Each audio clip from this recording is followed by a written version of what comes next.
सुप्रभात बच्चों, कैसे हैं आप सब। मुझे आशा है आप सब बिल्कुल स्वस्थ हैं और खूब मन लगाकर अपने घर पर पढ़ाई कर रहे हैं। तो चलिए आज हम शुरू करते हैं हिंदी व्याकरण का अपना अध्याय, जो कि है विशेषण। विशेषण किसे कहते हैं? संज्ञा या सर्वनाम शब्दों की, संज्ञा शब्द हो या वो सर्वनाम शब्द हो, उनकी जो विशेषता बताने वाले जो शब्द होते हैं उन्हें हम क्या कहते हैं? विशेषण कहते हैं। चलिए उदाहरण के माध्यम से समझते हैं। जैसे मैंने कहा कि यह पेन, यह कैसे रंग का है? यह हरे रंग का है। तो पेन क्या है? एक संज्ञा शब्द है और इसकी विशेषता क्या है कि ये कैसा है? ये हरे रंग का है। तो ये संज्ञा की विशेषता बता दी कि विशेषता क्या थी कि वो हरे रंग का पेन है। इसी प्रकार से अब मैं आपको ये कहती हूँ कि यह जो डायरी है, यह जो डायरी है, डायरी क्या है? एक संज्ञा शब्द है और इसकी विशेषता क्या है कि यह कैसी है? काले रंग की है। तो हमने जाना कि संज्ञा या सर्वनाम शब्दों की विशेषता को बताने वाले जो शब्द होते हैं वो क्या होते हैं? वो विशेषण होते हैं। और जिसकी विशेषता को बताया जा रहा है उसे हम विशेष्य कहते हैं। जैसे अभी मैंने पेन की विशेषता को बताया कि पेन की विशेषता क्या थी? यह हरे रंग का है। हरा रंग तो क्या हुआ? विशेषण। मगर किसकी विशेषता को मैंने बताया? पेन की। तो पेन इसमें क्या होगा? विशेष्य होगा। तो विशेष्य मतलब जिसकी विशेषता को बताया जा रहा है उसे विशेष्य कहते हैं। और विशेषण के कितने भेद होते हैं? विशेषण के 4 भेद होते हैं: गुणवाचक, संख्यावाचक, परिमाणवाचक और सार्वनामिक विशेषण। तो चलिए इन सब भेदों के बारे में हम विस्तार से भिन्न भिन्न उदाहरणों के माध्यम से समझते हैं। तो बढ़ते हैं अपने अध्याय की ओर, जो कि है विशेषण। तो हम उदाहरण के माध्यम से विशेषण को समझते हैं। पहला उदाहरण है हमारा, छोटा बच्चा खेल रहा है। तो इस वाक्य के अंदर जो लाल रंग से मैंने शब्द लिखा है छोटा, वो बच्चे की क्या बता रहा है? विशेषता को बता रहा है। और बच्चा क्या है? एक संज्ञा शब्द है और उसकी विशेषता क्या है कि वह क्या है? छोटा है। इसी प्रकार से दूसरे उदाहरण को समझते हैं। सुंदर फूल खिला है। तो फूल की विशेषता क्या है कि वह कैसा है? सुंदर है। 2 पक्षी उड़ रहे हैं। पक्षी कितने हैं? 2। और चौथा उदाहरण है, प्यासा कौवा पानी पी रहा है। तो कौवे के बारे में क्या बताया गया है कि कौवा कैसा है? प्यासा है। आगे है, मुझे मीठा आम अच्छा लगता है। तो आम के बारे में बता रहे हैं कि आम कैसा है? मीठा है। और मुझे कैसा लगता है? अच्छा लगता है। तो हमने जाना कि जो शब्द संज्ञा या सर्वनाम शब्दों की विशेषता को बताते हैं उन्हें हम विशेषण कहते हैं। इसके बाद हम ये समझते हैं कि हम इसकी पहचान कैसे कर सकते हैं। संज्ञा की विशेषण शब्दों की विशेषण शब्द पहचानने के लिए संज्ञा के बारे में कैसा या कितना लगाकर जब प्रश्न किया जाता है, कैसा या कितना लगाकर जब प्रश्न किया जाता है, उत्तर में जो आता है, प्रश्न करने पर जो उसका उत्तर हमें मिलता है वह विशेषण होता है। जैसे छोटा बच्चा, कैसा बच्चा, कैसे का उत्तर क्या है? छोटा। तो छोटा क्या होगा यहाँ पर? विशेषण शब्द। सुंदर फूल, कैसा फूल? सुंदर। 2 पक्षी, कितने पक्षी? 2। प्यासा कौवा, कैसा कौवा है? प्यासा। मीठा आम, कैसा आम? मीठा। तो हमने इन वाक्यों में क्या जाना कि हम पहचान भी कैसे कर सकते हैं इनकी, कि संज्ञा के बारे में, मतलब संज्ञा के बारे में हमने प्रश्न लगाया कैसा या कितना, और उस प्रश्न का जो उत्तर मिला वो क्या होगा? विशेषण होगा। तो आगे हम बढ़ते हैं विशेष्य की ओर कि विशेष्य किसे कहते हैं। जिन संज्ञा या सर्वनाम शब्दों की विशेषता बताई जाती है उन्हें विशेष्य कहते हैं। उदाहरण देखिए इसका कि विशेष्य के बारे में हम कैसे जान सकते हैं। मैंने एक वाक्य लिखा है, उस सुंदर फूल को वह अच्छा लड़का ले गया और काले घोड़े पर चढ़कर भाग गया। तो इस वाक्य के अंतर्गत देखते हैं कि विशेषण कौन सा शब्द है और विशेष्य कौन सा है। सुंदर फूल, फूल क्या है, सुंदर क्या है, विशेषण है। किसके बारे में हम बात कर रहे हैं यहाँ पर कि सुंदर है, फूल के बारे में बात कर रहे हैं कि फूल सुंदर है। तो फूल यहाँ पर क्या है, विशेष्य है, मतलब जिसके बारे में बात की जा रही है, जिस संज्ञा या सर्वनाम शब्द की विशेषता को हम बता रहे हैं। हम यहाँ पर किसकी विशेषता को बता रहे हैं, फूल की। तो फूल क्या है, विशेष्य है, और विशेषण क्या है, सुंदर है वो फूल। इसी प्रकार से अच्छा लड़का, अच्छा क्या है, विशेषण। हम यहाँ पर किसकी विशेषता को बता रहे हैं, लड़के की। लड़का क्या है, एक सर्वनाम, एक संज्ञा शब्द है, उसकी विशेषता को बताया जा रहा है। तो लड़का क्या होगा, विशेष्य। काला घोड़ा, काला क्या है, विशेषण, और घोड़ा क्या है, विशेष्य। अब हमने जाना कि विशेष्य क्या होता है, जिस संज्ञा या सर्वनाम शब्द की विशेषता को बताया जा रहा है। मतलब वाक्य में जिसके बारे में हम बात कर रहे हैं, जिसकी विशेषता के बारे में हम बात कर रहे हैं, वह होता है विशेष्य। आगे बढ़ते हैं, हम विशेषण के भेदों के बारे में पढ़ते हैं। विशेषण के कितने भेद होते हैं, विशेषण के 4 भेद होते हैं। पहला आता है गुणवाचक विशेषण, संख्यावाचक विशेषण, तीसरा परिमाणवाचक विशेषण, और चौथा आता है सार्वनामिक या जिसे हम संकेतवाचक विशेषण भी कह सकते हैं। तो पहला आता है गुणवाचक विशेषण।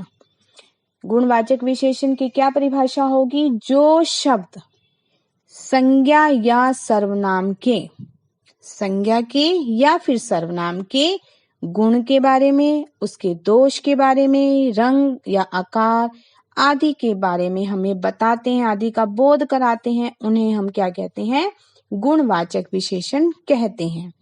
किस प्रकार से, समझिए। पहला मैंने लिखा है गुण दोष, सीधा, ईमानदार, बुरा, कुरूप।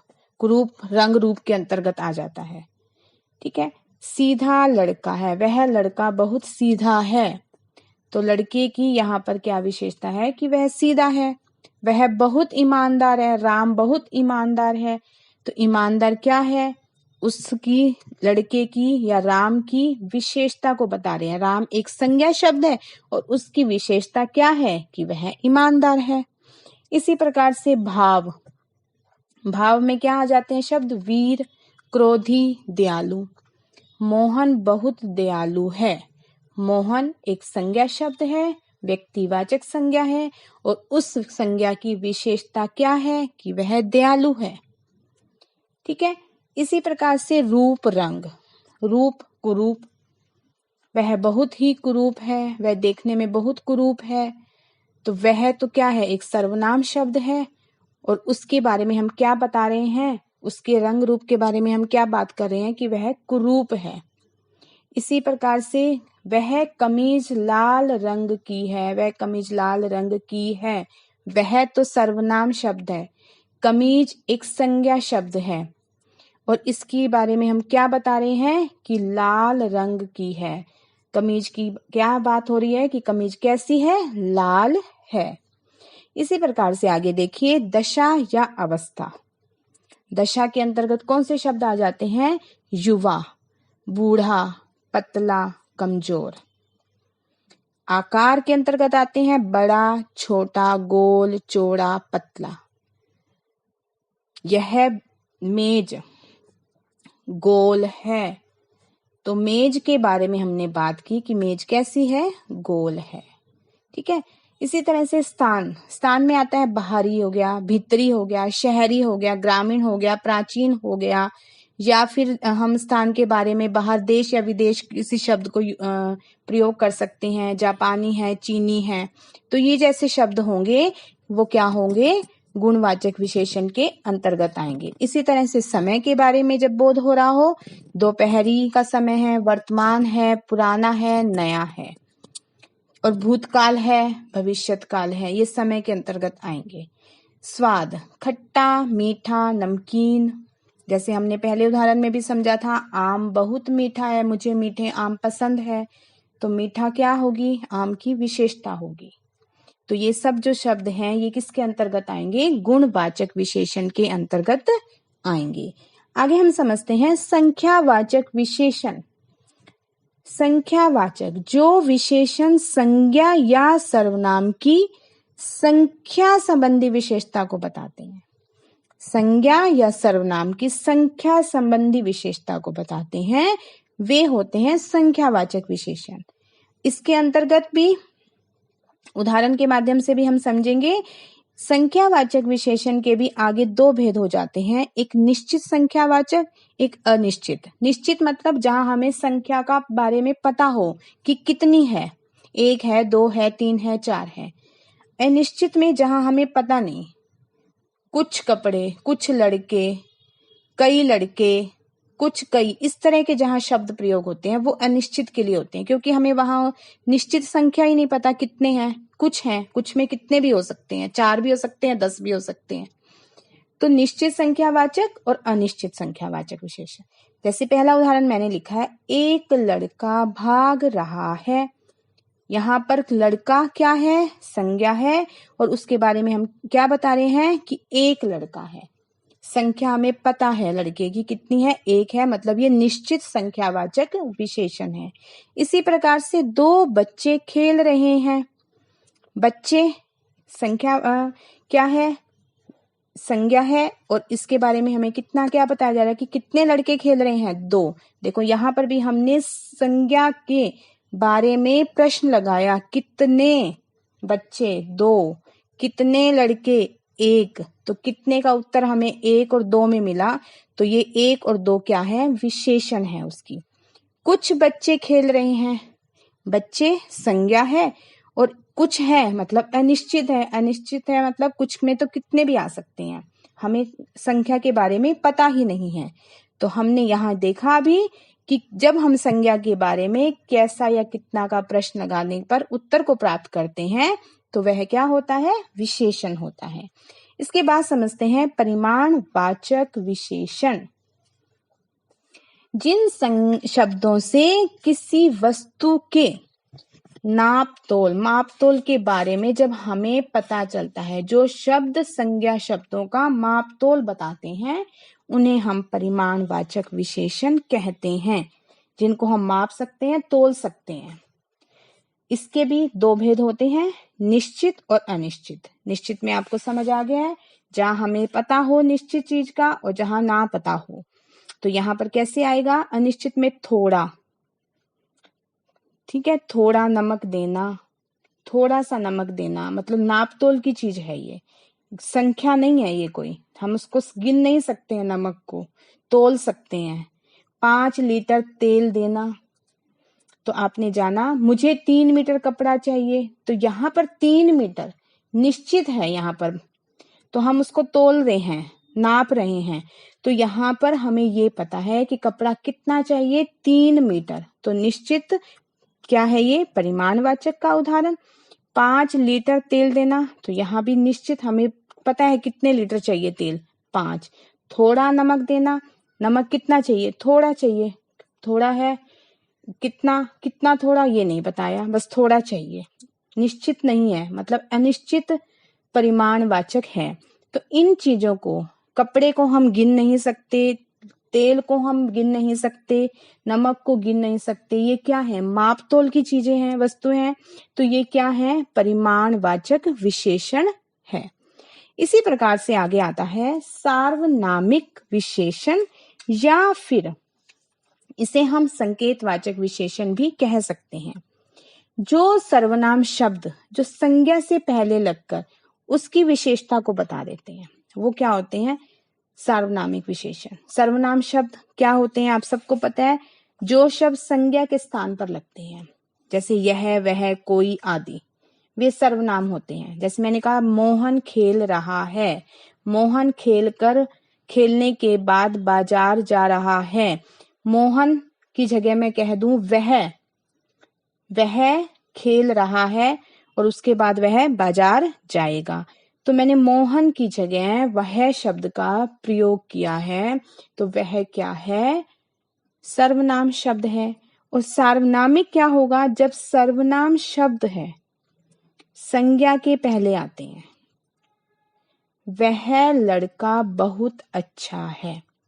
देखो इसमें लड़का शब्द है, संज्ञा है, संज्ञा से पहले मैंने वह शब्द का प्रयोग किया है, तो वह क्या है? सर्वनाम है।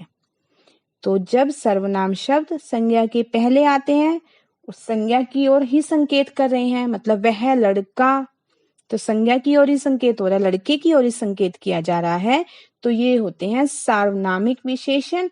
इसीलिए इन्हें संकेतवाचक विशेषण भी कहा जाता है। जैसे यह वृक्ष बहुत ऊंचा है। वृक्ष क्या है? एक संज्ञा शब्द है। जब इस वृक्ष संज्ञा शब्द के आगे मैंने यह लगा दिया तो वो सर्वनाम शब्द हो गया। और उसकी विशेषता क्या है? बहुत ऊंचा है, ऊंचा है वो। वह पुस्तक राम की है। पुस्तक शब्द एक संज्ञा शब्द है। वह क्या है? एक सर्वनाम शब्द है।